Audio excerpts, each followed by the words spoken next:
Mega DSC పేరుతో చంద్రబాబు నాయుడు గారి ప్రభుత్వం దగా డిఎస్సికి పాల్పడింది.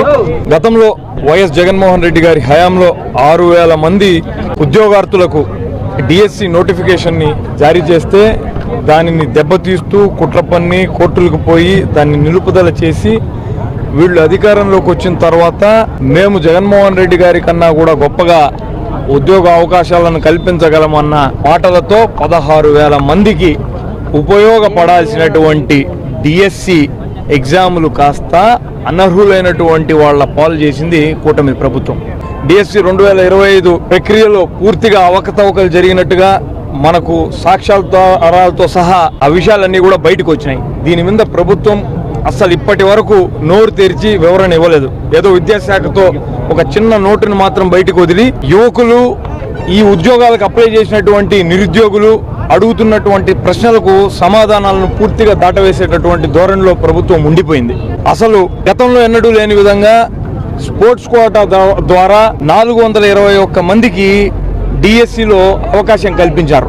అది కూడా అప్రాధాన్య క్రీడలను తీసుకువచ్చి అసలు గ్రౌండ్ లో అడుగు పెట్టినటువంటి క్రీడాకారులను కూడా ఒక ఫేక్ సర్టిఫికెట్లు ఇవన్నీ కూడా ప్రొడ్యూస్ చేయించి వాళ్ళందరికీ కూడా ఉద్యోగాలు కట్టబెట్టారు. దీనికి సంబంధించినటువంటి ఆడియో అన్నీ కూడా లీక్ అయినాయి.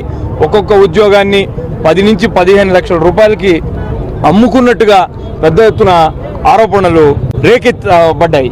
దీనికి ప్రధానమైనటువంటి కారణం చంద్రబాబు నాయుడు గారికి అత్యంత సమీప బంధువు, ఈరోజు శాప్ చైర్మన్ గా చలామణి అవుతున్నటువంటి రవినాయుడు అన్న అటువంటి మాటలు వినపడుతున్నాయి. అందరి వేళ్లు అతన్నే చూపెడుతున్నాయి. కానీ దాని మీద అస్సలు ప్రభుత్వం స్పందించదు.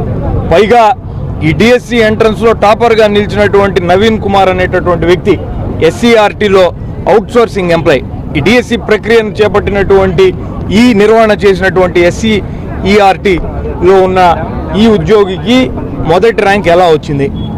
మొదటి ర్యాంక్ వచ్చిన కొన్ని రోజుల్లోనే మెరిట్ లిస్టులో నుంచి అతని పేరుని తొలగించినారు. పైగా మెరిట్ లిస్టుని అసలు ఏ కలెక్టర్ ఆఫీసులోనూ డిస్ప్లే చేసినటువంటి పరిస్థితి లేదు. మొత్తంగా ఎంపికైనటువంటి వాళ్లకు నేరుగా వాట్సాప్ మెసేజ్లు, ఫోన్ మెసేజ్లు ఇచ్చి మీరు వచ్చి నియామక పత్రాలు తీసుకోండి అన్నటువంటి విషయాలను పెట్టారు. మొత్తం తప్పుల తడకగా గతంలో ఎప్పుడూ లేని విధంగా అవకతవకలు జరిగినటువంటి మాట వాస్తవం. దీని మీద అదే నవీన్ కుమార్ అనేటటువంటి వ్యక్తి కోర్టుకు పోయి నేను అవుట్ సోర్సింగ్ ఎంప్లాయీగా పనిచేశానన్నటువంటి విషయాన్ని స్పష్టంగా దాంట్లో అఫిడవిట్ చూపెట్టినా కూడా ప్రభుత్వం దీని మీద మాట్లాడదు. పైగా ఎవరైనా నోరెత్తితే ప్రతిపక్షాలను పూర్తిగా పీచమనిచేటటువంటి ప్రయత్నం కూటమి ప్రభుత్వం చేస్తోంది. అసలు డిఎస్సి విషయం పైన ఎవరు సోషల్ మీడియాలో మాట్లాడినా వాళ్ళందరి మీద కేసులు పెడతామని చెప్పడం నిజంగా సిగ్గుచేటు.